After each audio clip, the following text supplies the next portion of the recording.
आज क्योंकि पाकिस्तान में एस्टेब्लिशमेंट की बनाई हुई हुकूमत है, तो रोज़ाना की बुनियाद पे सीसीडी जो मरियम नवाज ने एक बनाई हुई है फोर्स, वो कत्लेआम कर रही है। रोज़ाना की बुनियाद पे इंसानों को कत्ल किया जा रहा है। अब तक की इतला के मुताबिक मुबैना तौर पे 1000 के करीब मावराए अदालत इंसानों को कत्ल कर दिया गया है। इस हुकूमत को आए हुए 1.5 पौने 2 साल हुए हैं और इतने अरसे में सीटीडी बनाकर उसके ज़रिए से 1000 के करीब इंसानों को मावराए अदालत, यानी अदालत में पेश करना चाहिए ना, इनका कत्लेआम कर दिया गया है। अभी हाल ही में एक वाकया हुआ, इस वाकये में एक ही घर के 5 अफराद को सीटीडी ने मुख्तलिफ शहरों में कत्ल कर दिया। उन 5 लोगों के 22 बच्चे यतीम कर दिए। अब मीडिया आवाज नहीं उठा रहा, मीडिया इस पे बात ही नहीं कर रहा। सुहेल जफर चट्टा, इनको बनाया गया जनाब सीटीडी का हेड, और इन्होंने एस्टेब्लिशमेंट की खिदमत का एक अलग ही मेयार कायम किया है। मुझे याद है जब मुझे एंटी करप्शन उठा के लेकर गई ना, तो सुहेल जफर चट्टा ने मुझे फोन किया एक ऑफिसर के फोन पे, और इसने मेरे पे दबाव डाला। इसने मुझे कहा कि या तो जिन लोगों ने तुम्हें पहले अगवा किया था हम आपको दोबारा उन्हीं के हवाले कर देंगे, पहले आप 5 महीने गुजार के आए थे, अब आपको 5 साल तक वो नहीं छोड़ेंगे, लंबे अरसे के लिए आपको रख लेंगे, या फिर आप हमारे साथ कोऑपरेट करें। तो ये इस किस्म का आदमी था सुहेल जफर चट्टा। इसने एस्टेब्लिशमेंट को बहुत सपोर्ट किया और ये एस्टेब्लिशमेंट के इशारों पे नाचता रहा एजेंसियों के। इमरान खान के दौर के अंदर इसके ऊपर बड़े खौफनाक करप्शन के इल्जाम थे, लेकिन जैसे ही उनका दौर खत्म हुआ ये वापस आया और आगे इसको जो ड्यूटी दी गई इसने तबाही फेर दी। अब इसको बनाया गया है सीसीडी का हेड, और मरियम नवाज ने इसको तरक्की देके ये हेड बनाया। अब जो लड़के कत्ल किए गए उनकी फैमिली से बातचीत की मीडिया ने, तो उन्होंने बताया कि साहिवाल में एक शादी हो रही थी जहां पे 3 भाई मौजूद थे, इमरान, अदनान और इरफान, और 2 उनके दामाद भी मौजूद थे इसी फैमिली के, हसन, जहांगीर और नज़ीर। वो ये बताते हैं कि 7 बंदों को उठाया गया साहिवाल में शादी से। खवातीन के जेवर और उनके जो पैसे थे, नकदी वगैरह, वो भी छीन लिए गए। खवातीन को बाथरूमों में बंद कर दिया गया और इनको उठाकर सीटीडी या पुलिस ले गई। वो कहते जी हम फौरी तौर पे पुलिस के पास पहुंचे लाहौर में। पुलिस ने बताया कि सुबह आपको रिजल्ट दिया जाएगा। सुबह हमें बताया गया कि जनाब आपके जितने बच्चे हैं वो पुलिस मुकाबलों में मार दिए गए हैं, और लाशें भी नहीं दी जा रही थी। लाशें देना एक मुसीबत बन गया और 3-4 दिन लगाकर इनको अमानतन दफना दिया गया था।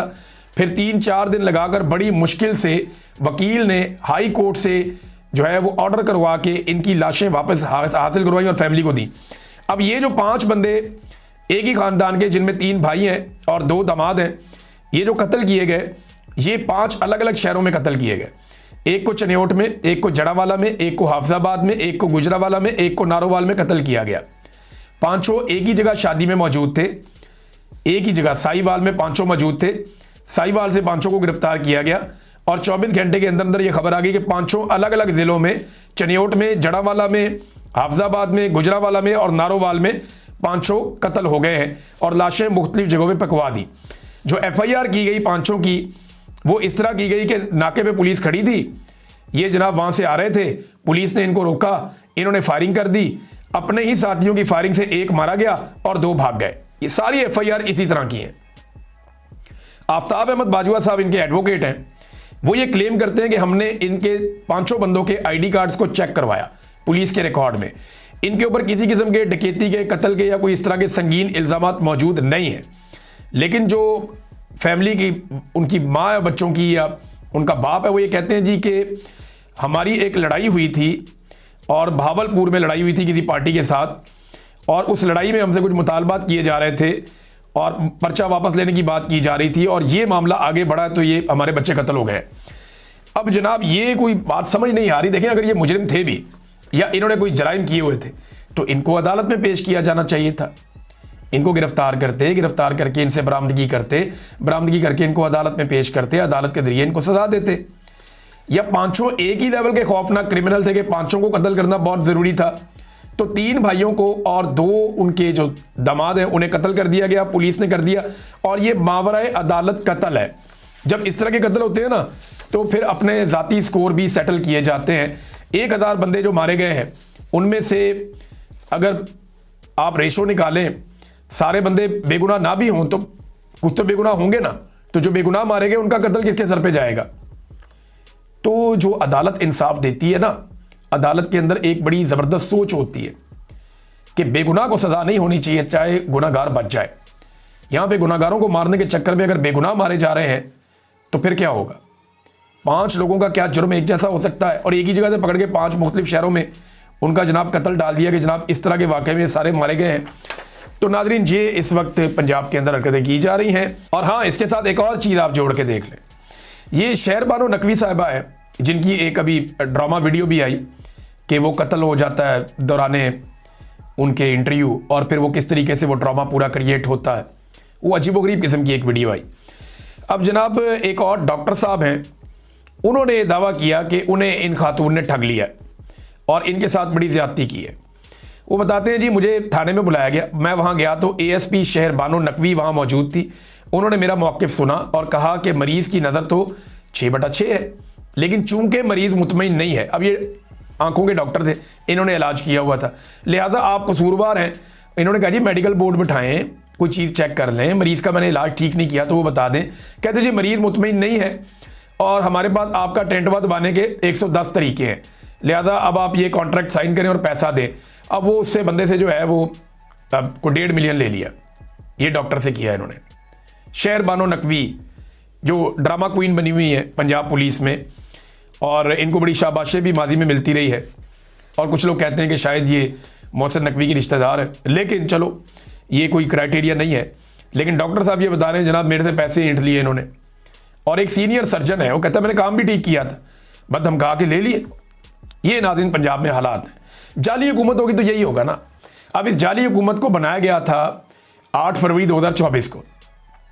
8 फरवरी 2026 को पूरा पाकिस्तान बंद करने का पाकिस्तान तहरीक इंसाफ ने ऐलान किया है, और वो ये चाहते हैं कि ताजर भी, ट्रांसपोर्टर्स भी और तमाम शहरी जो है वो इसके अंदर ताउन करें और पूरे पाकिस्तान को बंद करें।